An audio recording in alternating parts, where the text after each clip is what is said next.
નવો હરિયંતાણમ નવો હરિયણમ નવો ઉચ્ચારણમ નવો લોય સુપસાહુણમ સ્વપંચનમ કરો સ્વભાવ પ્રાસમ મંગલાનંદ સુદેશી પડમમ ભવઈ મંગલમ.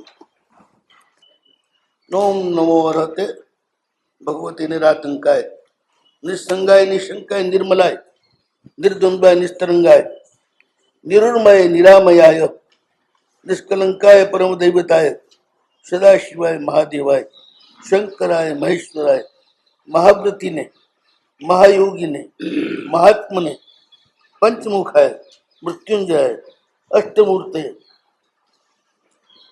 ભૂતનાથાય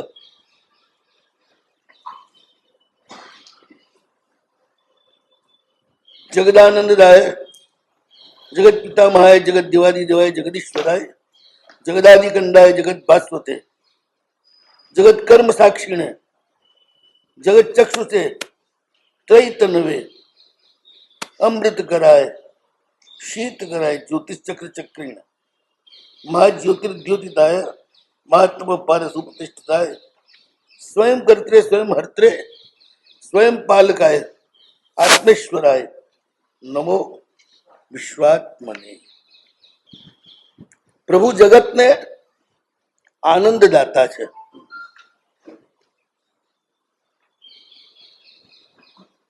जगत आखी व्यवस्था जेमा है ने जगत है.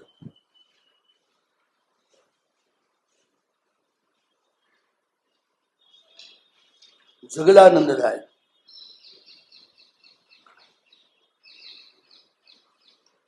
प्रभुना कल्याण थाय ने त्यारे निगोद सुधी सुखासिका पहुंचे. नरकમાં તો પહોંચે જ છે. નિગોદના જીવોને પણ અવ્યક્ત અનુભવ થાય સુખનો. આ તો ઠીક જ છે. એ સિવાય પણ છે ને પૃથ્વી અપ તેજ વાયુ વનસ્પતિ અને બાકીના પણ બધા જ જીવો એમને પણ સુખનો અનુભવ થાય આવે જ છે. ભૂ આશ્વાસિતા આશ્વાસિતા ધરતી પણ નિરાંતનો શ્વાસ લે પ્રભુનો જન્મ થાય ત્યારે. ધરતી સુધી અસર પહોંચે ને તો કે આમ તો નિગોદ સુધી પહોંચે છે પણ ધરતી સુધી જે અસર પહોંચે છે તો બાહ્ય જગતની વસ્તુ છે. પૃથ્વી કે અદ્રશ્ય નથી તો એને પણ અસર પહોંચે છે. એને પણ સુખનો અનુભવ થાય છે. એટલે અપ તેજો વાયુ વનસ્પતિ બાકીના બે ઇન્દ્રિય તેન્દ્રિય ચોન્દ્રિય પંચેન્દ્રિય આ બધાને પ્રભુ આનંદ પહોંચાડે છે. એમનો જન્મ થાય કે અવતરણ થાય આ બધાને ફીલ થાય છે કે આપણો ઉદ્ધારક આવી રહ્યો છે, આપણો જીવનદાતા આવી રહ્યો છે, આપણો અભયદાતા આવી રહ્યો છે.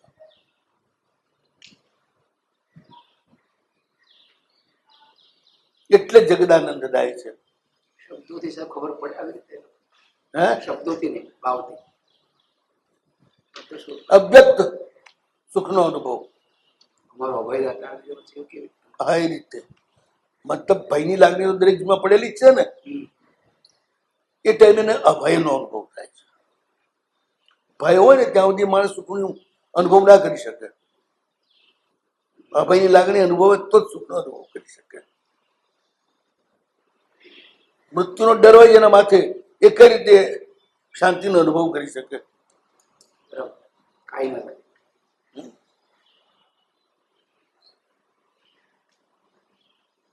સર્વત્ર પ્રભુની અસર પહોંચે છે. કોઈ જગ્યા બાકી નહીં. યોગીને માટે કહેવાય છે કે અહિંસા પ્રતિષ્ઠા.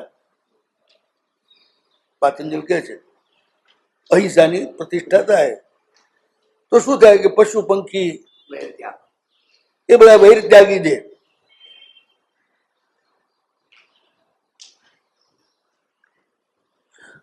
એ બધા પરસ્પર પ્રેમથી રહે. આખું વાતાવરણ પ્રેમમય બની જાય. પણ એમની અસર વનસ્પતિ સુધી પણ પહોંચે અને પૃથ્વી સુધી પણ પહોંચે. અને પહોંચે એટલે કેવી પહોંચે?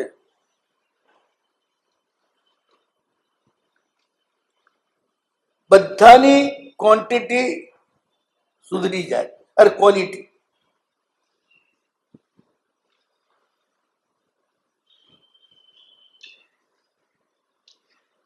બંજર ધરતી હરિયાળી થઈ જાય, ખારા પાણી મીઠા થઈ જાય.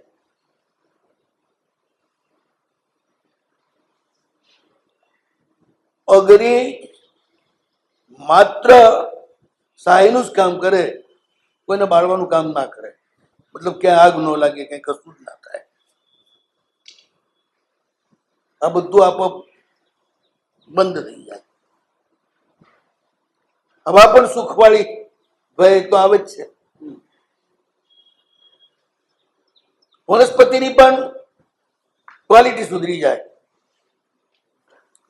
પૃથ્વી કાયની બધી વસ્તુની ક્વોલિટી સુધરી જાય.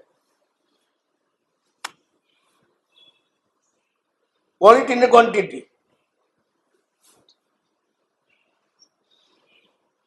શ્યામંકર ચરિત્રમાં નોંધ્યું છે, સટપુરુષ ચરિત્રમાં શ્યામંકર મુનિના. તીર્થંકર ગર્ભમાં આવે એટલે ચૌન કલીનાક થઈ જાય એટલે આખી ધરતી પલટાઈ જાય. જે ખાણામાં રોજનું 1 કિલો સોનું નીકળતું હોય એમાં 100 કિલો સોનું નીકળે.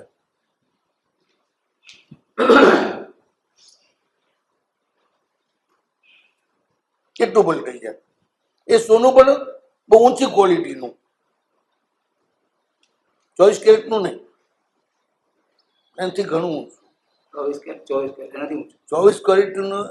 24 કેરેટનું સોનું છે ને એ આપણા આ કાળનું ઊંચું સોનું છે.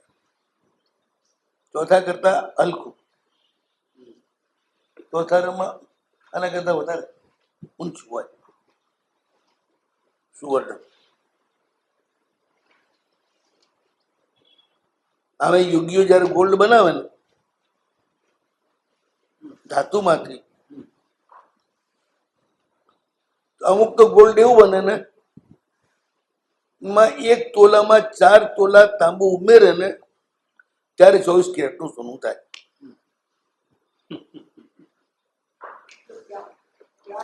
એટલે 100 કેરેટનું સોનું હોય.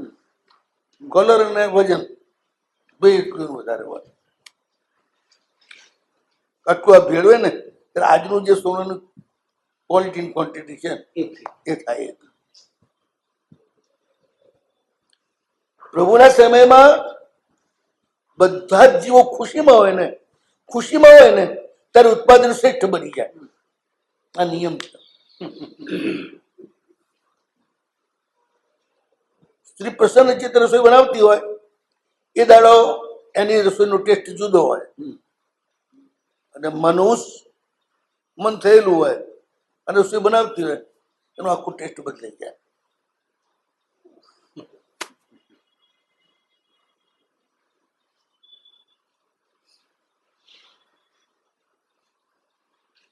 ભાવની અસર એમ. ભાવની અસર બહુ મોટી, ઘણી જ મોટી. એમ માં બનાવે, પત્ની બનાવે, બેન બનાવે, એમાં બી ફરક પડે. બધાય બનાવે ફરક પડે, પણ મૂળ પ્રેમ હોવો જોઈએ. માય રીસે બળતી બળતી બનાવતી હોય તો કઈ અવાજ ના આવે.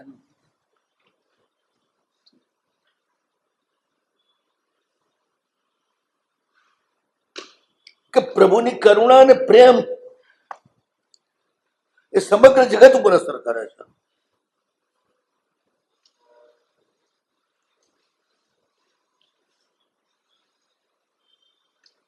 જે જગતમાં તીર્થંકર ઉત્પન્ન થાય એ આખી ધરતી ચેન્જ થઈ જાય. મહાવિદ્યમાં તો મહાવિદ્યની થઈ જાય, ભરતમાં હોય તો ભરતની થઈ જાય.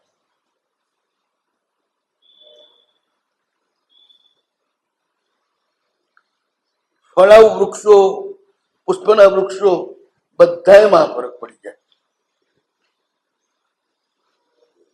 ક્વોલિટી એન્ડ ક્વોન્ટિટી બંને, શ્રેષ્ઠતમ અધિકતમ. 100 મણ આવતી હોય કેરી, એ આંબા પર 1000 મણ કેરી આવે. પ્રભુના જન્મના કારણે પંચકલ્યાણક માં જે શુભ ભૂતગૃહનો વિસ્ફોટ થાય છે, આખા વિશ્વના વિટામિન્સ વધારી મૂકે છે. પ્રજીવક દ્રવ્યો વધારી મૂકે છે, પૌષ્ટિક દ્રવ્યો વધારી મૂકે છે. મનુષ્યમાં શું ફેરફાર થાય? વસ્તી વધી જાય, અક્કલ વધી જાય, બળ વધી જાય, સૌહાર્દ વધી જાય. આવે જ છે જ્યાં વટીતા લખ્યું છે ને, ત્યાં વાંચજો. નહીં, ધનેનમ ધનેનમ રચનમ રચનમ તો છે જ. સંતઈ સાવઈ જણમ પીણા સકારેણ. પ્રેમથી વધી જાય, સત્કારથી વધી જાય, સન્માનથી વધી જાય, પરસ્પરના આદરથી વધી જાય, બધું વધી જાય. આ કલ્પસૂત્ર.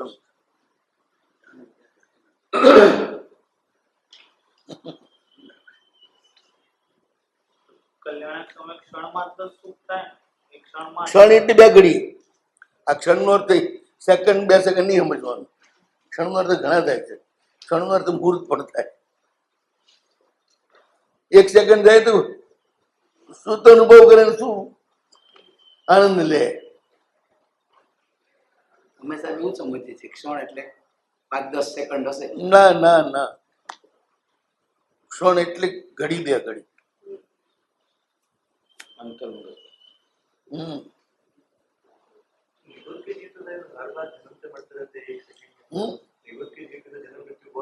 हाँ, उस स्थिति में भी उनको आश्वासन होता है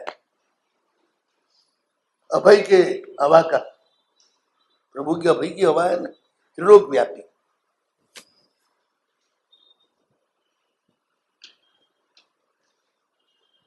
આપણે અણુ વિસ્ફોટ થાય ને પછી માત્ર માણસ મરી જાય કે સૃષ્ટિ માત્રમાં ઝાડ, પાન, ધરતી બધું ખલાસ થઈ જાય.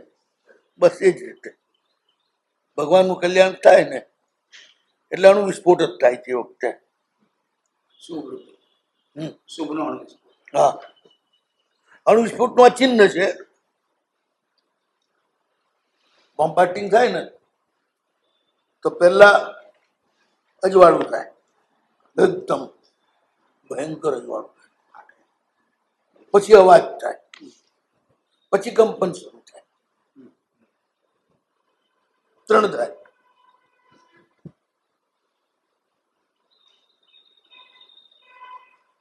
રેડિયેશન છે જે તરંગો, આવર્તન આવર્તન આવર્તન, બસ મૃત્યુના તરંગોના આવર્તન, અમૃતના તરંગોના આવર્તન.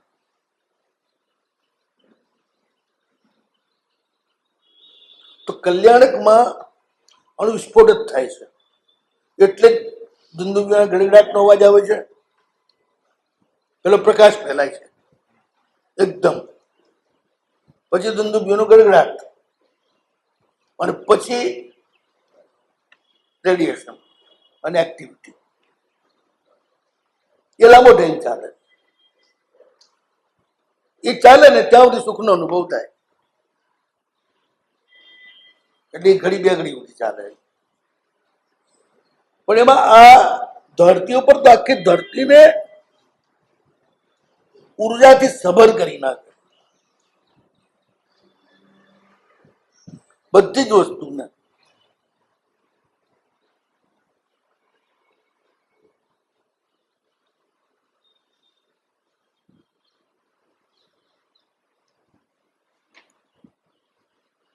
અને એનું પ્રતિફલન આનંદ આનંદ આનંદ.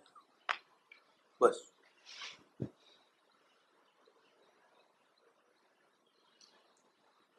જે આનંદમાં જે આનંદ નો અનુભવ થાય ને ત્યારે જ તમારા રક્તકણો વધી જાય ને બધું જ થાય.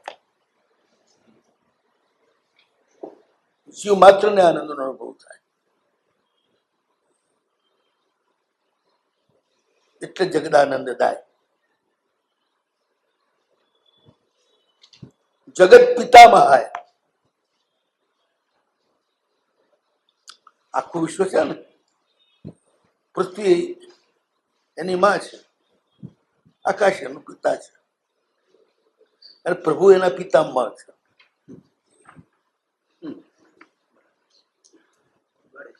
એ બેની ઉપર જ પ્રભુ છે, પરમાત્મા. એટલે જગત પિતામહાય.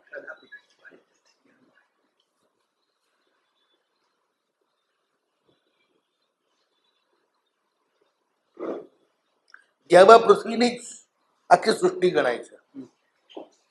હવે કઈ રીતે એ સમજી લો તમે.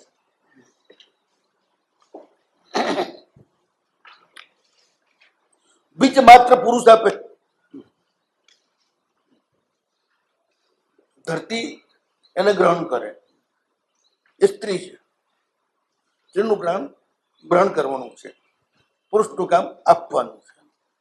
આકાશ આપે છે, ધરતી ઝીલે છે.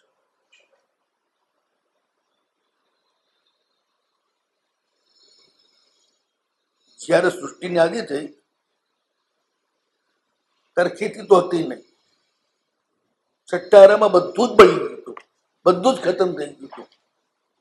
મનુષ્યના અને પશુ પ્રાણીઓના બીજ રહ્યા હતા, પણ બાકી તો બધું ખતમ થઈ ગયું હતું. તો જે વનસ્પતિની સૃષ્ટિના બધી સૃષ્ટિ કઈ રીતે થાય? વરસાદ આવે ને, આજે 5 કે 7 મેઘ એ બીજ સાથે લઈને આવે. જ્યાં હોય બીજ ત્યાંથી લઈને આવે. એટલે પાણી સાથે બીજ પણ વરસે. એટલે પછી આખી ધરતી બધું જ બળી ગયું, બધું જ ખતમ થઈ ગયું. બધું જ ખતમ થઈ ગયું. એ આકાશ અહીંથી ના હોય ને, આકાશ તો ખુલ્લું છે ને. મહાવીરમાંથી ગમે ત્યાંથી લાવે, ચાહે અંતરદ્વીપમાંથી લાવે, ચાહે મહાવીરમાંથી લાવે, ચાહે ગમે ત્યાંથી લાવે.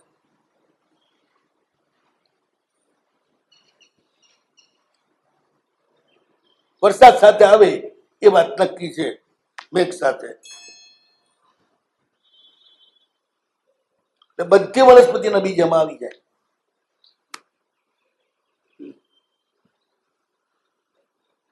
અને બીજથી પછી બધા જ વૃક્ષો, બધી જ ધરતી, આ બધું પેદા થાય. એટલે આકાશ પિતા થયો, પૃથ્વી માતા થઈ. મરઘી પહેલા કે ઈંડુ પહેલા એનો જવાબ આપી દીધો. મરઘી પહેલા કે ઈંડુ પહેલા એનો જવાબ આપ્યો. હા, જે હોય એ સમજી લેવાનું તમારે. પહેલા બીજ, પછી ફસલ. આકાશમાંથી આ બધું આવે. ચલો, આ તો માની લીધું. પૃથ્વીમાં બધી ધાતુઓ, બધા રત્નોની ખાણ છે.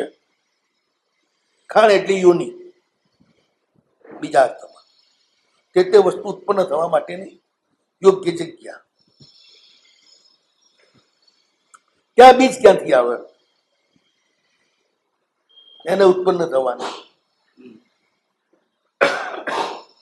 તો આપણું વિજ્ઞાન એમ કે છે કે જ્યારે આકાશમાં ગર્ભ છવાયેલા હોય વાદળા, પણ કેવા વાદળા?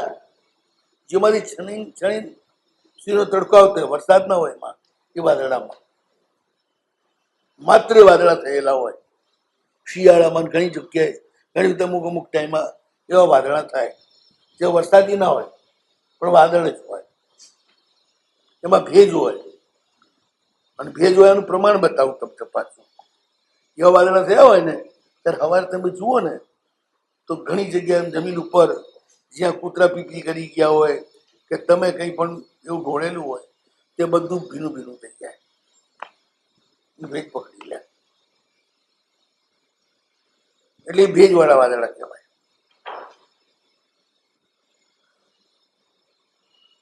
ભિન્ન ભિન્ન નક્ષત્રમાં ભિન્ન ભિન્ન ધાતુઓ અને રત્નોને પેદા કરવા માટે ધરતી તૈયાર હોય છે. ધરતી એક, યોનિ અસંખ્ય. તો સૂર્યનો પ્રકાશ, ચંદ્રનો પ્રકાશ, ગ્રહોનો, નક્ષત્રોનો, તારાઓનો પ્રકાશ એ વાદળાઓમાંથી થઈને ધરતી પર આવે ત્યારે વીર્યનું રૂપ ધારણ કરે, એને કહેવાય ભર્ગ.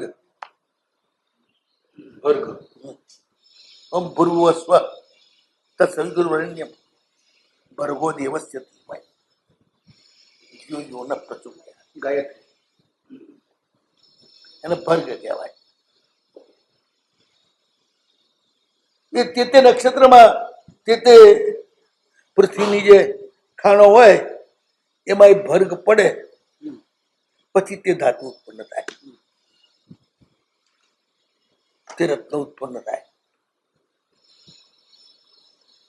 આકાશ અને પૃથ્વી એ બેના સંબંધથી જ આ બધું પેદા થાય.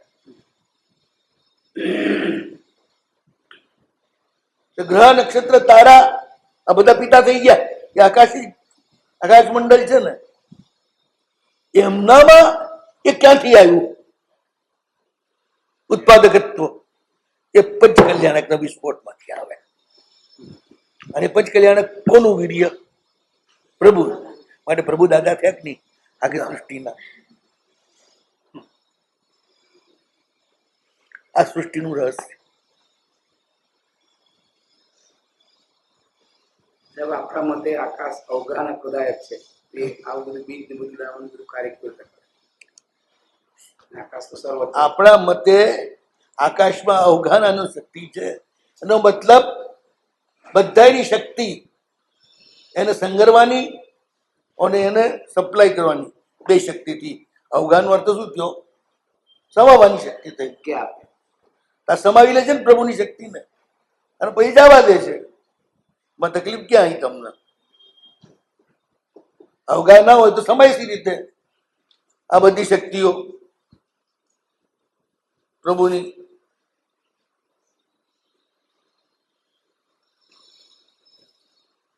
પંચકલ્યાણક દ્વારા જે 5 વખત ઉર્જાનો વિસ્ફોટ થાય છે એનું રેડિયેશન જ્યાં સુધી ચાલે ત્યાં સુધી પ્રભુનું શાસન રહે.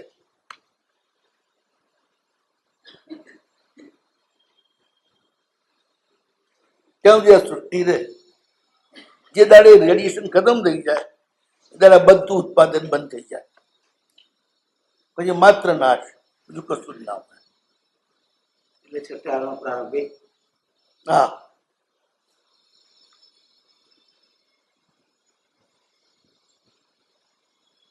જગત પિતામહ એનો અર્થ આ થાય.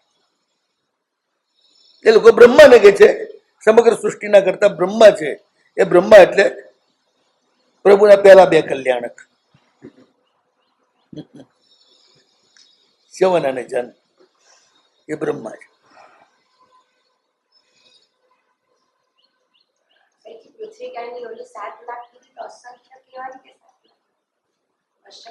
પૃથ્વી કાય એટલે પૃથ્વીના પ્રકાર 7 લાખ છે, એની યોની 7 લાખ છે. અલગ અલગ અલગ અલગ એની ધરતી 7 લાખ પ્રકારની થાય. હા, પણ એનું મળે છે વિવરણ ક્યાં ગ્રંથમાં છે મને યાદ નથી, મેં હમણાં જ જોયું હતું.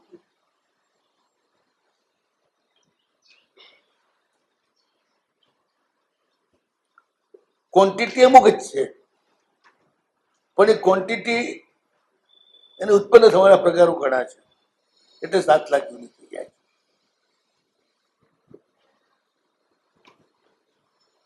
આ બધા ઉત્પન્ન થાય છે.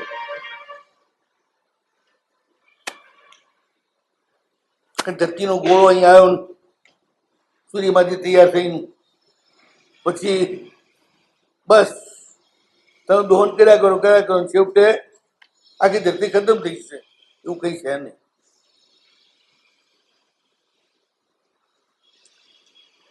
લાખો કરોડો વર્ષ તો થઈ ગયા, કરોડો વર્ષથી મકાનો બનતા આવ્યા છે, એના માટે પહાડો પથ્થરો ખોદાતા આવ્યા છે, ઈંટો બનતી આવી છે, માટી ખોદાતી આવી છે. રોજ કામ પડે એટલે ગામડામાં માટી ખોદવા તો જાય, ખાણમાંથી માટી ખોદી ના આવે. પણ લાખો વર્ષથી જો ચાલ્યા કરતું હોય તો ત્યાં કેવડા મોટા ખાડા થઈ જવા જોઈએ.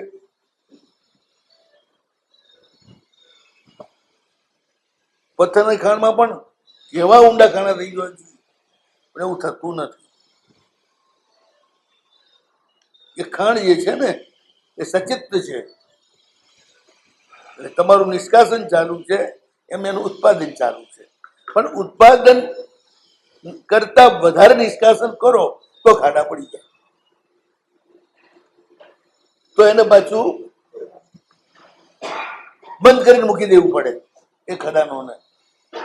માપતર કાઢે તો વાંધો નથી, જેમ ઝાડ છે એના બધી ફળ લો, પત્તા લો, નાની ડાળીઓ લો, ત્યાં સુધી વાંધો નથી, ઉત્પાદન ચાલુ જ છે. થડ ઊભું છે, મોટી ડાળ ઊભી છે, તેમાંથી નાની અસંખ્ય ડાળો, ડાળમાંથી પત્તા, પત્તામાંથી ફૂલ, ફૂલમાંથી ફળ, ઉત્પાદન ચાલુ જ છે. એટલે ગમે તેટલું એ માપમાં વૃક્ષને કાપો તો ખૂટે નહીં, ગેરમાપમાં કાપી નાખો, થોડે જ કાપી નાખો મૂળમાંથી ઉડાય છે. તો જાય મૂળમાંથી, નહીં તો ના જાય.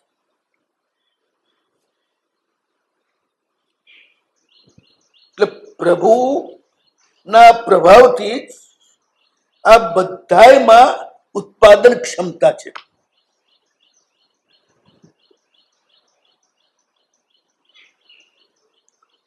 પૃથ્વીમાં ઉત્પાદન ક્ષમતા આવે, આકાશમાં ઉત્પાદન માટેનું બીજ આવે, બંનેની પાછળ પ્રભુ.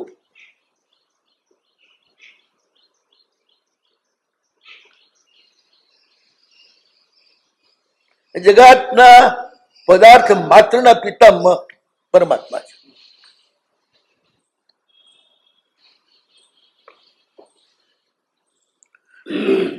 નહીં તો કઈ પિતામહ શબ્દ ઘટે જ નહીં. સૃષ્ટિની દ્રષ્ટિએ પિતા આકાશને, માં ધરતી, અને એની પાછળ એ બંનેના પરમાત્મા પૂરક. એ હમણાં પંચકલ્યાણકના દ્વારા જે ઉર્જા ઉત્પન્ન થાય છે એ ધરતીને રજસ્વલા બનાવે છે, આકાશને સબીજ બનાવે છે. બંનેને બંનેની પાછળ એ છે, કારણ કે બે સિવાય તો સૃષ્ટિ થાય નહીં. અહીં પણ મનુષ્ય સ્ત્રીઓ બાળકો ઉત્પન્ન કરી શકે એ ક્ષમતા વધુ ને વધુ એ પણ પ્રભુની કૃપાથી જ બને, નિશ્ચય ના બને. એ તો વાંજણી જ રહે, પ્રભુની કૃપા ના હોય. પુરુષમાં અને સ્ત્રીમાં જે ફર્ટિલિટી છે એનું કારણ પણ પરમાત્મા છે.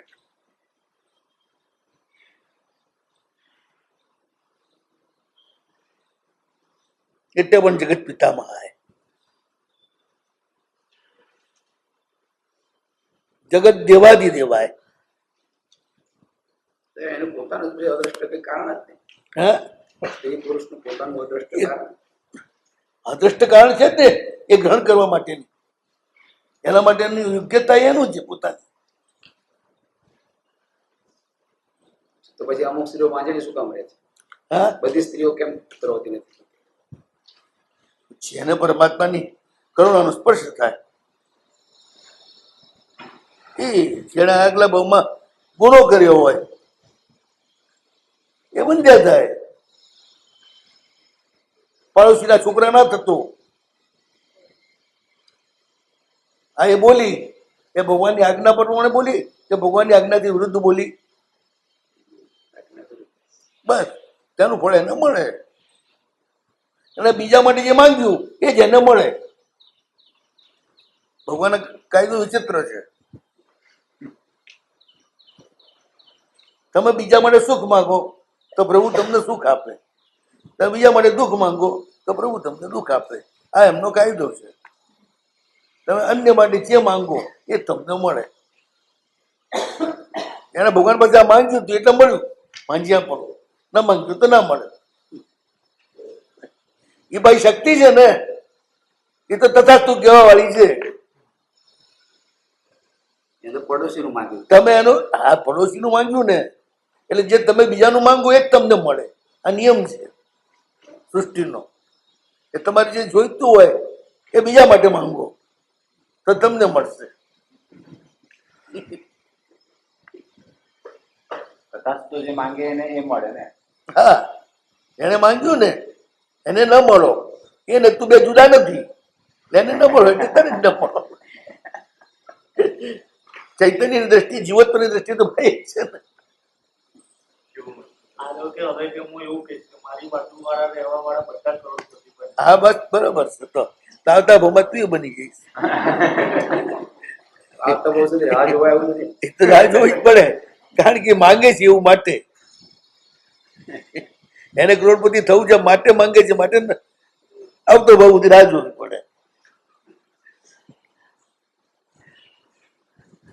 જગત દેવાથી દેવાય આપણે સંદર્ભમાં છે. જે આપે બધાને એનું નામ દેવ, અને દેવોને પણ જે આપે એ અધિદેવ.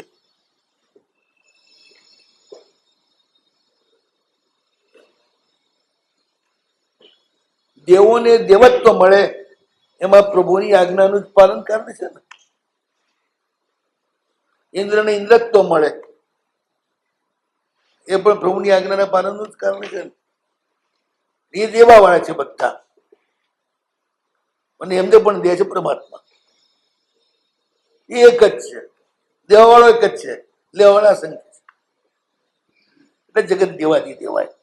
આપણે શું સમજીએ એ દેવોની ઉપર આની સત્તા ચાલે છે માટે દેવાથી દેવ. દેવમાં પણ દેવત્વનું આરોપણ કરનાર એવું જે પરમ દૈવત છે એ દેવાધિદેવ છે.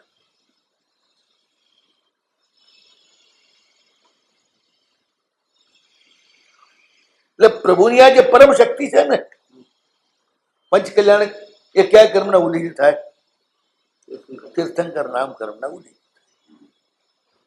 એ વિસ્ફોટ તીર્થંકર નામ કર્મનો જ થયો ને 5 તબક્કામાં.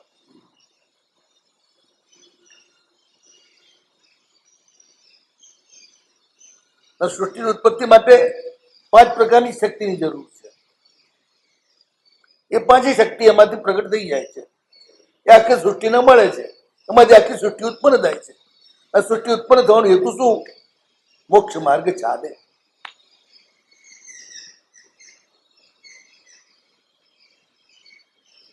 માણસથી જ મોક્ષ માર્ગ ચાલે. માટે પહેલા માણસની ઉત્પત્તિ થાય. ખૂબ પણ માણસ જીવે કઈ રીતે? એ 5 ભૂત અને બધા જ પશુ પંખી પ્રાણીઓ એની સહાયથી. આખું ઇકોલોજી કેવી ગોઠવાયેલું છે સમજવા જેવું છે. અહીંયા હિંસા ને અહિંસા બધું એના કાયદા પ્રમાણે ચાલે છે.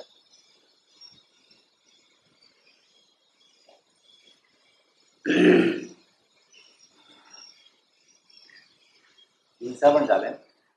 બિલકુલ. એક પણ જીવ હિંસા સિવાય જીવી શકે?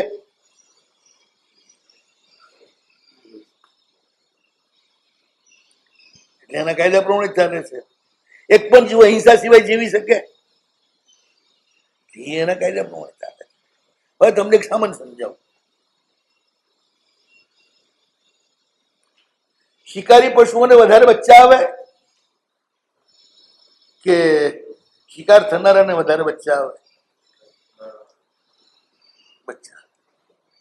પણ શિકાર થનારા બધા જે છે ને બધા શાકાહારી. એમની સંખ્યા એટલી બધી વધી જાય કે ના પૂછો વાત, એને ઈતિ કહેવાય. શિકાર કરનારની સંખ્યા વધારે. શિકાર જેનો થાય ને એની સંખ્યા વધે જ જાય. આ નિયમ છે એની સંખ્યા દુનિયામાં. પશુઓની.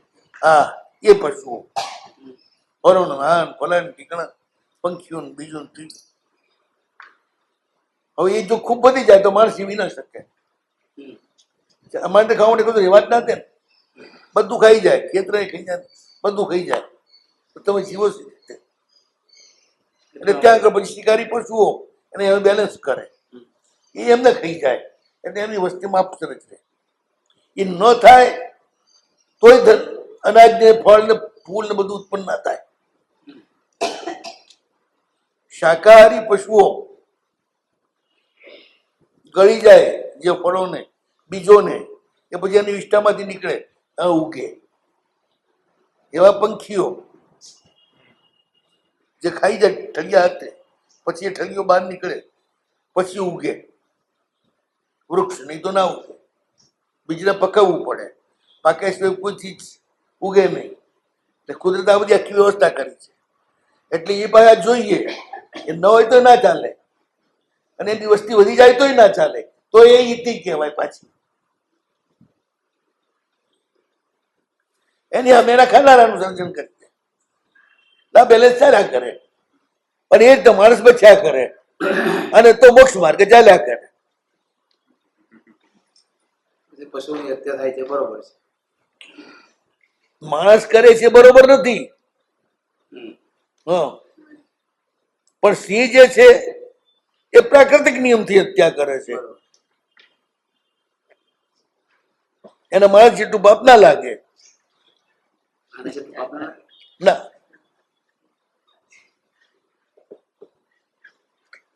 એ સિંહાદી નરકાદી ગતિમાં જવા વાળા જ હોય ને લગભગ. અરે હોય, પણ માણસ હાથમીમાં જાય, સિંહ છઠ્ઠી થી વધારે ના જાય. નેચરલ છે ને એને દંડ વધારે, નેચરલ છે એને દંડ ઓછો. આ તો એક ઇકોલોજી, એક વ્યવસ્થા કહું છું. બરાબર.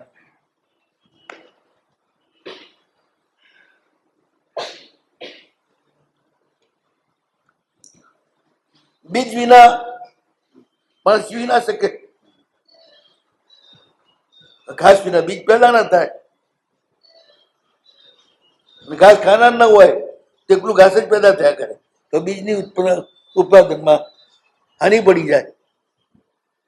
એટલે ઘાસ ખાનાર પ્રાણી હોય એ ઘાસ ખાઈને બધે ફરે, એ જ ઘાસમાંથી એના પોદળા છાણ ને મૂત્ર ને એ રૂપે પાછું ખાતર જાય, એટલે પછી ધરતીનો ખોરાક થાય.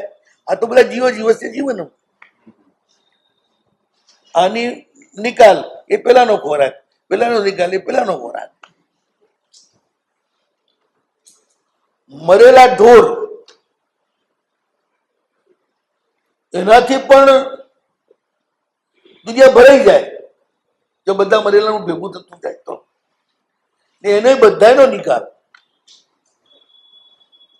પંખીઓ ઢોરના બધા જ શરીરનો નિકાલ કરી નાખે, શિકારી પશુ નિકાલ કરી નાખે. પછી અમુક પશુઓ જે છે ને માત્ર માંસ ના ખાય, હાડપિંજર નહીં ખાઈ જાય. પશુઓ એવા. હા, જેની દાઢ પથ્થર જેવી હોય ને એ હાડકાઈ ચાલી જાય. એમને તો કેલ્શિયમ મળે ને એમાંથી.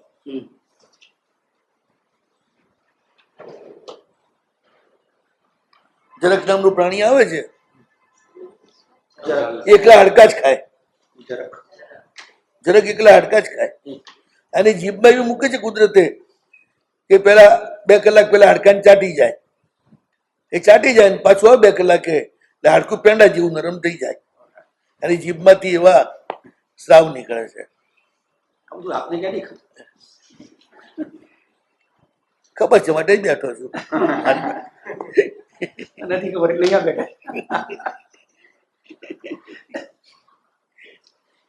ખુલ્લી આંખે ને ખુલ્લા કાને ચાલીએ તો દુનિયાભરની વાતો આવે. અને દરેક વસ્તુ એને પકડતે આવડવું જોઈએ. તમે સાંભળ્યું પણ તમને આ ગણિતની ખબર ના હોય એટલે તમે એ વાત તો ભૂલી જાઓ. ગોરખોદિયાઓ છે. હા, એ ગોરખોદિયા કેમ કહેવાય? આ બધા મિયાઓની સફાઈ જ કરે. જેટલા જમીનમાં રહ્યા હોય ને તો જમીનમાં દાટે પછી કેટલું બધું વધી જાય.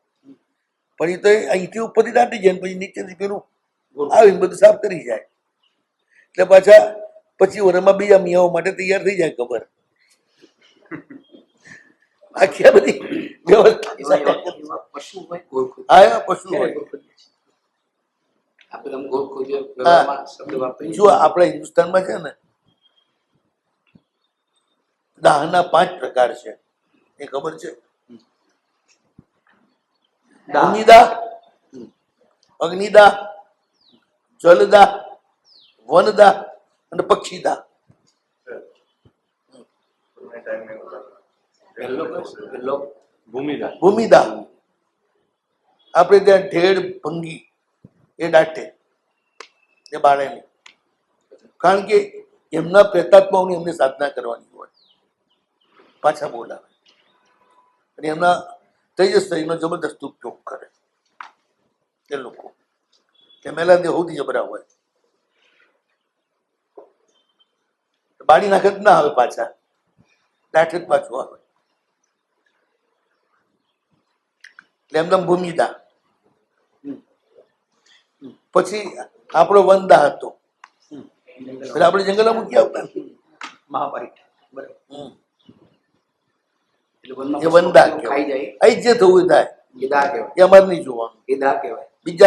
બીજા દાડે જઈને જોવાનું કે મળદું એની હાલત શું છે, કઈ દિશામાં એને ખેંચી ગયા પશુઓ, કઈ શું રીતે ખાધું, એના પરથી સમુદાયની ભવિષ્ય જોવાય. સમુદાયનું ભવિષ્ય. તે કચ્છનું વંદા થયો. પછી યુગલિક કાળમાં પક્ષીદાહ, ભારંગ બધાને સાફ કરે. આજે પણ પારસીઓ છે એમ તો પક્ષીદાહ છે, એમના સ્પેશિયલ એવા પંખીઓ જ છે, એને પાળેલા જ હોય. અને એમની જે અગિયારી હોય એની અંદર એક કૂવો હોય, એ કૂવામાં મરદું નાખી દેવાનું, પેલા પંખીઓ ત્યાં બેઠેલા જ હોય, એની સફાઈ કર્યા જ કરે. હાડકાં ચામડું બધું કશું બાકી ના રહે, ક્લીન. કોઈ જળદાહ, પાણીનો બદલ. બધા વાવી દે છે ને ઘણા જલદાહ પાણીનો. ગંગામાં ને બધામાં નથી પડી મૃત્યુ વાલું કરતા, એ જલદાહ કહેવાય. અને છેલ્લો આપણો અગ્નિદાહ.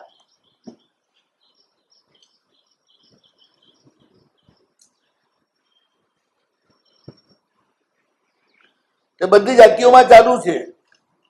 જલદાહ પણ ચાલુ છે, પક્ષીદાહ પણ ચાલુ છે, વનદાહ પણ ચાલુ છે, ભૂમિદાહ. વનદાહ પણ ચાલુ છે. હા, અમુક એરિયામાં હોય વનદાહ, જંગલમાં બધું પૈકી આવે.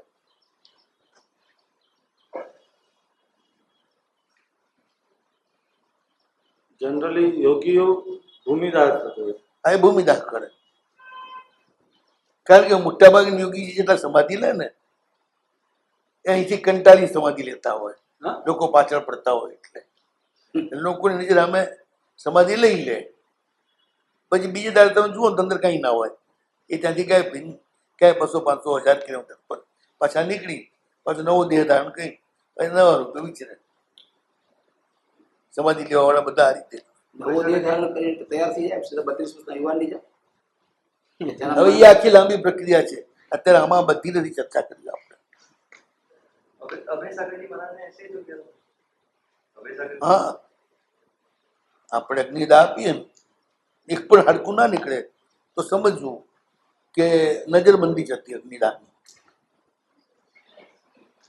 એ તો ત્યાંથી ગાયબ થઈ જાય પોતે. લોકોની નજર સામે બળતા દેખાય, મતલબ એમ જાદુગર કેમ બતાડે એવું બધું દેખાય તમને, પણ ખરેખર ન બળ્યા હોય ને નીકળી ગયા હોય તો હાડકું ના મળે એમની ચિતામાં, એક પણ હાડકું ના મળે. આવું જ બીજું કહું તમને. આવું કઈ સાંભળ્યું કોઈ જોયું? આવું કઈ સાંભળ્યું કે જોયું કે એવું કઈ? યોગ માર્ગમાં આવો ને તો આ બધી ખબર પડે તમને. આ રહસ્ય માર્ગ જ બધા. બીજું શું થાય? શાકીની હોય ને એ કોઈ પણ વ્યક્તિને જીવતો ખાવ્યો હોય ને તો એને પકડી લે, એને ગ્રહણ કરી લે, છળ કહેવાય એને. પણ એ માણસ રવિવારે જ મરે. કેવી રીતે મળે? ઘણી વાર રવિવારે જ મરે. પછી હવે જૂના કરતા નિયમ હતો, રાતે અગ્નિદાહ અપાય નહીં, તો સાંજે જ અગ્નિદાહ અપાય. સાંજ પહેલા દાડે સૂર્યાસ્ત પહેલા આપી દે, પછી લોકો ગામમાં જતા રહે. તો એ અગ્નિદાહ આપે ને આપણે આપી આવી ગયા અગ્નિદાહ, પણ એ નજરબંધી જ હોય, પેલો મળે નહીં એમાં. એટલી આખી એ અખંડ ને અખંડ રહે, પણ તમને દેખાય નહીં. પછી 12 વાગે એટલે બધી શાકીનીઓ આવે, પેલા અંદરથી જીવતો કરે, પછી જીવતા ને કાપીને ખાય. કોઈનું કાળજું ખાય, કોઈનું ખોપરી ખાય, અંદરનું ભેજું, કોઈનું માથું ખાય, અરે જીભ ખાય, કોઈ કંઈ ખાય. એમને જ શોખ હોય, જીવતી ડાકણીઓ જેને કહેવાય, એટલે શાકીની કહેવાય. કોઈ ઉસ્તાદ હોય અને એ ટાઈમે છુપાઈને રહે, જેવી શાકીનીઓ પ્રગટ થઈ પેલા જીવતો કરે, પછી લે તલવાર મારો મારો કરતો નહીં, એની પાછળ ભાગે, પેલી બધી ભાગી જાય, તો પેલા જીવતો કરીને પાછો લઈ આવે. જેને હિંમત હોય એ કરે. એના લક્ષણો હોય છે, એ લક્ષણથી ખબર પડે. રવિવારે જ મરે શાકીની વાળો, અને મરે પણ શાકીની એને વળગી છે, એના બધા લક્ષણો હોય, લક્ષણ ઉપરથી ઓળખી શકાય આને શાકીની વળગેલી છે. શાકીની વળગેલો હોય એ ક્યારે પણ બળે નહીં, એ પણ નિયમ. અને યોગી ક્યારે બળે નહીં, બે ના ક્યારે બળે.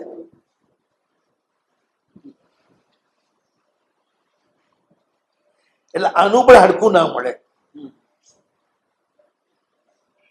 બળે ના ક્યાંથી હાડકું મળે, અને આનું હાડકું ના મળે. પછી યોગી અન્ય જગ્યાએ એ દેહ પાછો લઈ લે કે બીજો દેહ? દેહ પલટી નાખે. જન્મ બે રીતે થાય, કર્મ છે ને બે રીતે બાંધી શકો. એક સજગ, એક બેહોશીમાં. આપણે મોટા ભાગે બેહોશીમાં કર્મ બાંધીએ છીએ. યોગી સજગ, એટલે એમને પછી માની જરૂર ના પડે ફેર શરીર ધારણ કરવા માટે. ના, બાપની જરૂર ના પડે. ઉપાધ્ય એના જેવું દેવની એમ નહીં. પાછું એ ઔષધિ દ્વારા બીજા દ્વારા કાયાકલ્પ કરી લે, આ શરીર આખું નવું બનાવી નાખે. વૃદ્ધ થઈ ગયેલું એને. આ બધી વાતો છે ને કર્મ ગ્રંથોમાં ના આવે. આ પૂર્વગત શ્રુતની વાતો છે. તંત્ર જેટલું છે ને યોગની વાતો બધી પૂર્વગત શ્રુતની છે. બધી પૂર્વગત શ્રુતની, વિદ્યા પ્રવાહ પૂર્વ પછીની, અને તે 10મા પૂર્વ પછી આવે. આ બધું 10મો પૂરો બન્યા ને, જેમ સમજી લો કે સ્થૂલભદ્રજી છે, એમની બહેનો વંદન કરવા ગઈ, એમણે વિદ્યા બતાડી. એ શું બતાડ્યું બહેનોને? પોતાની જગ્યાએ સિંહ. એટલે આ એક જાતની હિપ્નોટિઝમ. આમાં બીજું કંઈ છે નહીં. આ કોઈ મંત્ર તંત્ર નથી, કોઈ દેવીએ નથી. એને આપણે સંકલ્પ કર્યો એટલે એને સિંહ દેખાય જાય, બીજું કશું દેખાય નહીં. આ યોગની એક સ્થિતિ આવી, હિપ્નોટિઝમનો આ એક પ્રકાર આવ્યો. હવે એટલું હજમ ન કરીએ કે પછી આગળ આ બધી વિદ્યાઓ પ્રકૃતિને આખો બદલી નાખવાની એ કેવી રીતે એમને અપાય, એટલે ના આપી. પછી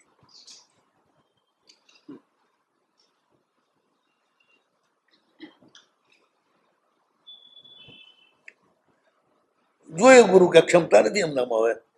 હવે વજ્ર સ્વામી પેદા થયો તેમને 14 ગુરુ મળે. વજ્ર સ્વામીને 2 બુદ્ધિના હિસાબે, પદાનુસારીના હિસાબે ઘણું મળ્યું છે, 10 પૂર્વથી પણ વધારે.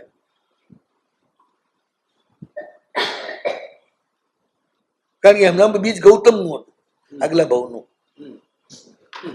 એટલે શક્તિ ગૌતમની આવી. જેવું ગૌતમના નામથી આપણે ગોચરી પાણી બધું લીલા રેલ થાય ને, એમ વજ્રસ્વામીના નામથી જાઓ તો પણ એ જ થાય. હા,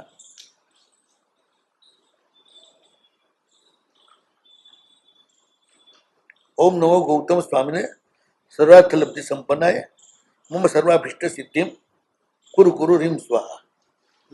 એમ રીતે ઓમ નમો ભગવતે શ્રી વજ્ર સ્વામીને સર્વાર્થ લબ્ધિ સંપન્નાય મમ સર્વાભીષ્ટ સિદ્ધિમ કુરુ કુરુ રીમ સ્વાહા. એનો એમનો પણ મંત્ર છે. તો ભદ્રબાહુ સ્વામી છેલ્લે હિમાલયમાં રહ્યા ને, એટલે આખી આ જે વિદ્યાની પરંપરા છે એ એમના યોગી શિષ્યોને આપીને ગયા. જ્યાં જે હિમાલયમાં છે એ બધા ભદ્રબાહુના જ શિષ્યો છે, મોટા મોટા યોગી. ત્યારે વિદ્યામાં હા,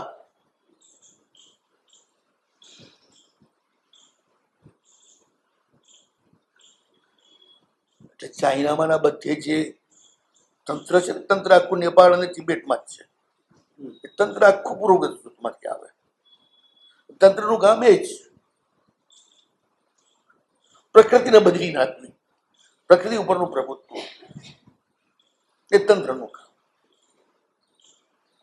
ભદ્રબાહુ સ્વામી તો સુપરયોગી હતા, મહાપ્રાણ ધ્યાન જ કરી શકે, યોગની છેલ્લામાં છેલ્લી ભૂમિકા પહોંચી. પણ જોઈએ સરાગ, વિતરાગ નહીં. વિતરાગ યોગી એનાથી આગળ, પણ વિતરાગ યોગી કશું કરે નહીં, એમનાથી બધું જ થાય. સરાગ યોગી પ્રકૃતિને બદલી શકે ને વિતરાગ યોગી પ્રકૃતિને બનાવે. એટલો મોટો ફરક છે. આ જે છે પ્રકૃતિમાં સત્તામાં એને પ્રગટ કરે, જે પ્રગટ છે એને સત્તામાં લઈ જાય. એ રાજયોગી. સરાગ યોગીઓ. વિતરાગ યોગીઓ જે છે સમગ્ર સૃષ્ટિનું સર્જન કરે, સત્તામાં હોય પ્રગટ કરે એવું નહીં. મૂળ બીજ છે પોતે જગતના. આ બધી અઘરી અઘરી વાતો છે, આટલા દિવસ સાંભળો છો ને, એટલે હવે તમને થોડું થોડું સમજાવું છું. છતાંય વિતરાગ કહેવાય. માટે જ વિતરાગ કહેવાય. કશું કરે વિતરાગ ના કહેવાય, ન કરે એ જ વિતરાગ કહેવાય. પણ જેના હો માત્રથી જ બધું થાય એનું નામ વિતરાગ. વિતરાગોપ્યમ દેવો ધ્યાય માનો મુક્ષુભી ભુક્તિ મુક્તિ પ્રદો નિત્યમ શક્તિ તસ્યૈતા દૃષ્ટિ. વિતરાગ વ્યક્તિ રૂપેણ મુક્તિસ્થ શક્તિ રૂપેણ સર્વગ. વ્યક્તિ રૂપેણ મુક્તિસ્થ શક્તિ રૂપેણ સર્વતઃ. વ્યક્તિ રૂપેણ મુક્તિસ્થ મુક્તિસ્થ. શક્તિ રૂપેણ સર્વતઃ. શક્તિ રૂપે સર્વત્ર વ્યાપેલા છે. શક્તિ વિના તો વિશ્વ ચાલે જ નહીં ને. આખું સંચાલન એમના હાથમાં છે. એટલે જ સકલ પ્રતિષ્ઠાનમ અધિષ્ઠાનમ શિવશ્રીય ભૂર્ભુવ સ્વસ્ત્ર ઈશાન. ત્રણેય જગતના સંચાલક ઈશાન અર્થે છે. આરહંત્ય. નિવારણ અરહન નામ કર્મ. ઈશાનનો સંચાર.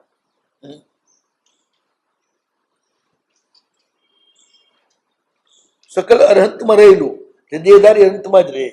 અરહંત્ય મોક્ષમાં ગયેલા એમ ના રહે. સકલ એટલે સગળા નહીં, સકલ એટલે કલયા યુક્ત સકલ. કલા એટલે દેહ, એ અરહંતમાં રહેલું. અધિષ્ઠાનમ શિવ સ્ત્રીય. શિવનો અર્થ અહીંયા અસ્તિત્વ લેવાનું છે. અસ્તિત્વ જે છે એનું જે અધિષ્ઠાન છે, કેન્દ્ર છે, જેના આધારે અસ્તિત્વ છે. કેન્દ્ર ના હોય તો અસ્તિત્વ ના હોય. અધિષ્ઠાન આપણે મોક્ષ અધિષ્ઠાન કરી દઈએ. દેહધારી અંતનું કામ ભૌતિક વિશ્વમાં જ છે.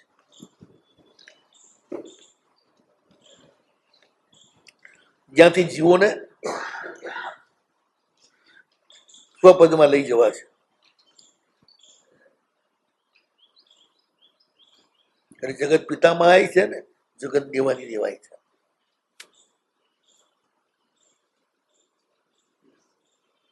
એ બે વાત થઈ ને. તીર્થંકર નામ કર્મ અને સાથે એમનું થઈ જશે શરીર,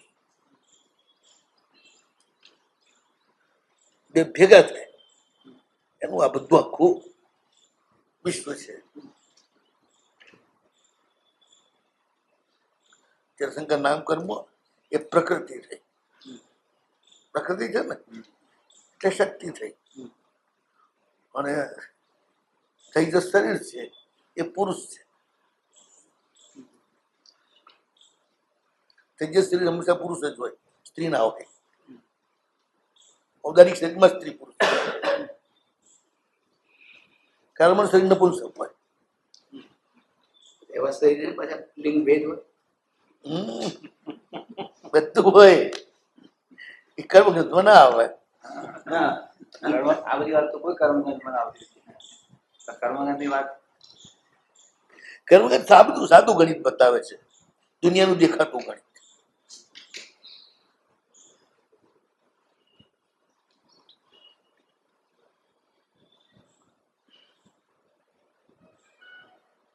એટલે થઈ જશે એમને ના એની જ્યોતિ બસ એની આ જોડી છે એ જ આ બધું કામ કરે છે. જગત દેવાદી દેવાય, જગદીશ્વરાય. એટલે માલિક પણ એ છે પદાર્થ માત્ર ના.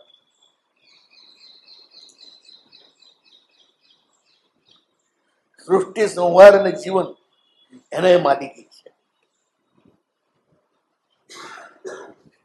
જગદાદિ કંદાય, જગત આખું જેમાંથી ઉત્પન્ન થાય એ કંદ છે.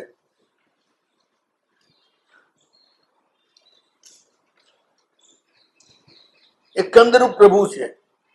જગત આખું ઉત્પન્ન થાય એનું કંદ શું? જીવાષ્ટિકાય એ કંદ છે, એમાંથી જ આખું સૃષ્ટિ ઉત્પન્ન થાય ને. જીવાષ્ટિકાયની બહારથી તો કઈ છે જ નહીં ઉત્પત્તિ. પણ એ જીવાષ્ટિકાયમાં સર્જનની શક્તિ પ્રભુના પ્રભાવથી જ આવે છે, એટલે પ્રભુ જગદાદિ કંદ છે.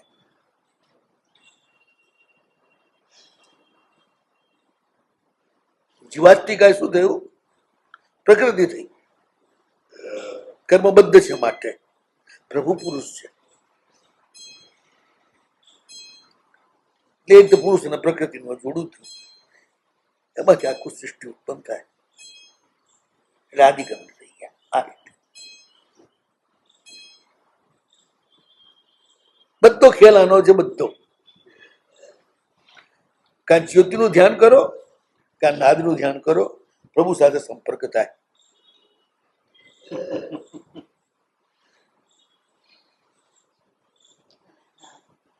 બીજો કોઈ ઉપાય નથી.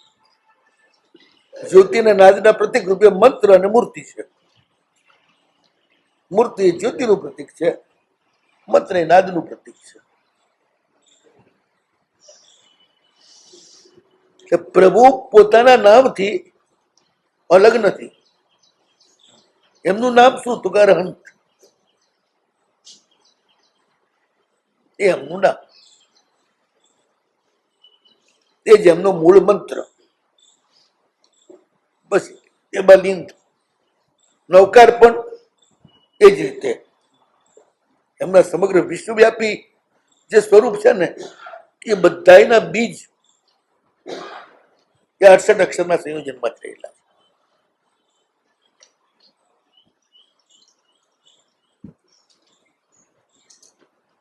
છે. નૌકાર પ્રભુના પાંચે જે રૂપો છે એ એમાં આવી ગયા. નામ 5 રૂપ એટલે અડિયન સિદ્ધ આચાર ઉપાચાર સાથે. કેમ મજા આવે છે?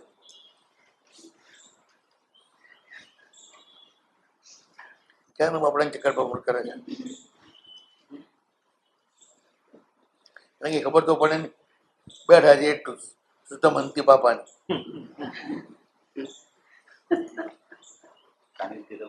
હું સમજણ પડી.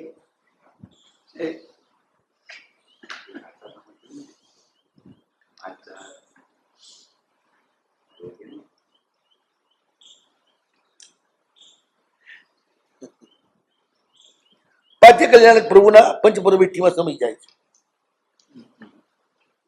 એ કેવી રીતે? ત્યાં પેલા સાધુ હતા, જવન પેલા દેવલોકના ભમણા આપણે ગણતા જ નથી, એટલે પેલા સાધુ હતા.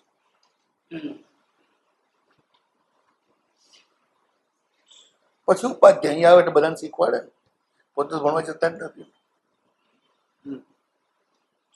પછી આચાર્યનું પાલન કરે એટલે આચાર્ય, પછી હરિન બને, પછી મોક્ષે જાય. આવી ગયા ને કેવલ જ્ઞાન કલ્યાણે કે આવી ગયું ને, મોક્ષ કલ્યાણે કે આવી ગયું, સેવને આવી ગયું, જન્મે આવી કેવન જન્મ દીક્ષા પછી નિર્વાણ, પેલું કૈવલ્ય. નૌકાનું બધું જ આવી જાય. એ નૌકા એટલે પ્રભુની અક્ષર દેહ છે. સાહેબ ફરીથી કોને લખાય પંચપરમેષ્ઠીમાં આવી આ પંચકલ્યાણ પંચ પરમેષ્ઠીમાં જ પાંચ કલ્યાણ થઈ ગયા. એ કેવી રીતે? સાધુમાં સાધુ પદ સિવાય તો જન્મ થાય જ નહીં ને. એટલે સેવન અને જન્મ બંને સાધુ પદમાં આવી જાય છે. ઉપાધ્યાયને આચાર્યમાં એમનું દીક્ષા કલ્યાણક આવી જાય. અરે પોતે કેવળ જ્ઞાન કલ્યાણક રૂપ છે. પોતે ભણવા નથી જતા પણ જગતને ભણાવે છે માટે ઉપાધિ. દીક્ષા લીધા પછી આચાર પાલન કરે છે કે આચાર્ય અને કહેવાય. પછી છેલ્લે સિદ્ધ પદ બતાડનાર છે એટલા પૂરતું સિદ્ધ પદ બીજા નંબરે આવે. પણ આમ તો પ્રાપ્તિમાં તો છેલ્લી સિદ્ધ અવસ્થા છે. મુખ્યતાને સાહેબ પહેલું લીધું પોતે છેલ્લે નિર્વાણ પામે છે ત્યાં સિદ્ધ પદ. એટલે અર્યન પોતે કેવળ જ્ઞાન કલ્યાણક સ્વરૂપ છે ને. એનું શુદ્ધ ભાવ અર્હંત એટલે કેવળ જ્ઞાન પ્રાપ્ત થયેલા એ જ ભાવ અર્હંત. નિર્વાણ કલ્યાણ કે સિદ્ધ એટલે નૌકા પૂર્ણ અર્હંત્ય સ્વરૂપ છે. અર્હંત્યના બધા જ આંદોલનો નૌકારમાં સમાયેલા છે. એટલે જેટલા એમાં તમે ડૂબો, વિકલ્પ છોડીને કલ્પનાઓ નહીં કરવાની કશી જ, બસ એના ધ્વનિને સાંભળવાનું, તો નિશ્ચિત પ્રભુનો સ્પર્શ થયા વિના રહે નહીં. લાગે કોઈ વિચારણા કલ્પના કરી હોય તો આવું કશી જ કલ્પના નથી કરવાની. તમે હવામાં બેઠા છો, આ પ્રકાશમાં બેઠા છો, કલ્પના કરશો હવા મને અડી રહી છે, હવા મને અડી રહી છે, હવા મને અડી રહી છે, ઓક્સિજન મને અડી રહ્યો છે, પ્રકાશ મને અડી રહ્યો છે. કશું જ નહીં. તમે બસ ઉપયોગ મૂકો એટલે ખ્યાલ આવશે કે હવા અડી રહી છે. ઉપયોગ મૂકો એટલે ખ્યાલ આવશે કે અંદર ઓક્સિજન જઈ રહ્યો છે.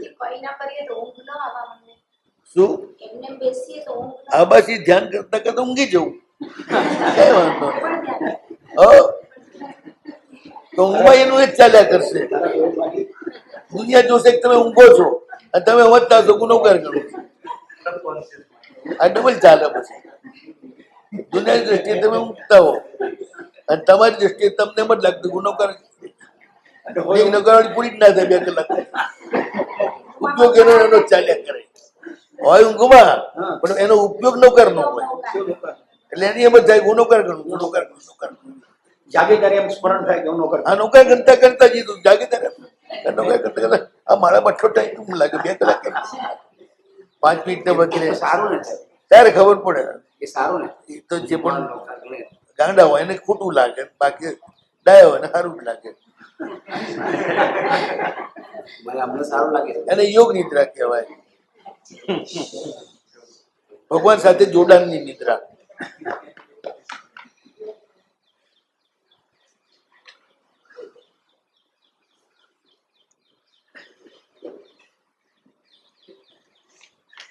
નૌકા છે કે બહુ મોટો ટ્રેન્ક્વેલાઇઝર છે. આ ઊંઘ ના આવતી અને બરોબર તમે ઉપયોગ પૂર્વક નકરો ગણો બેસતો તમે જોગાસર તરત ઊંઘાઈ જાય. કારણ કે બધું અંદર શાંત થવા મળે, ટેમ્પરેચર ડાઉન થાય એટલે ઊંઘાઈ જાય. ટેમ્પરેચર અપ હોય તો ઊંઘ ના આવે. નકાનું તો એ કામ જ છે તમને શાંત કરવા. એ ક્યાં કહે છે કે મારે ઉત્તેજિત કરવા છે તમે?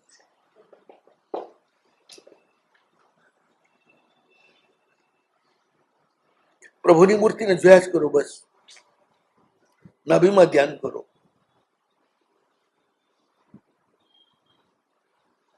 પછી અચાનક રોમાંચ ખડા થશે. તમારી ભીતર અમુક જાતની પાત્રતા આવશે, એટલે પછી એનો કરંટ મહેસૂસ થશે. જડતા તૂટ્યા પછી જળ હોય ને, ઠંડી હોય ને, ઠંડીમાં આંગળા જળ થઈ ગયા હોય ને, ધગધગતા પાણી બોલો તો એ ખબર નહીં પડે. પછી ધીરે ધીરે ધીરે ચેતના આવે, પછી એકદમ હાથ કાઢી જશો, અને હાથ બળી ગયો, ઠંડી ઉડી ગઈ, ચેતના આવી, પછી ફીલ થાય. એ પેલા ના થાય ને. મામા એ જ અનાદિની ચડતા હોય ને, એ આ કરતા કરતા તૂટી જાય. જેમ ગરમ પાણી બોલો એટલે હાથ કાઢ્યા કરો તો ના કામ આવે, એ ના આવે ત્યાં સુધી બોલી જ રાખવું પડે. એમ આપણે આ સતત કરીએ જપ અને ધ્યાન, એટલે પછી સ્થિતિ આવે. અનાદિ કાળથી જે અનુભવ નથી કર્યો એ અનુભવ એક ભાવમાં જ આવી જાય. એ ઉતાવળ તો ના ચાલે.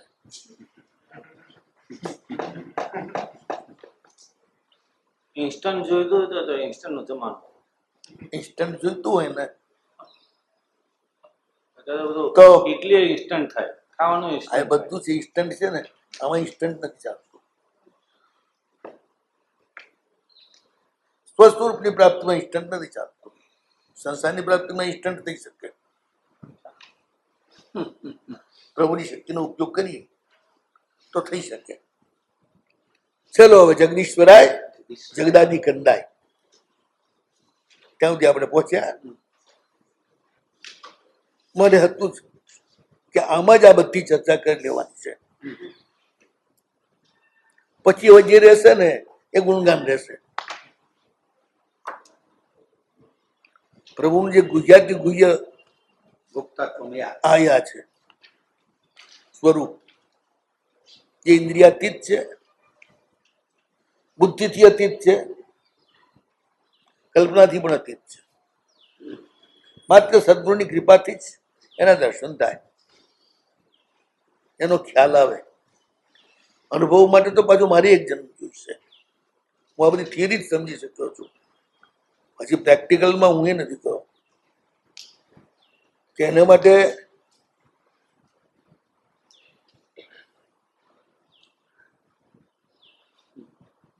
પતિને સાથે પરિપૂર્ણ પ્રેમ પામવા માટે છોકરીએ પરિપક્વ થવું પડે છે, મેચ્યોર થવું પડે છે.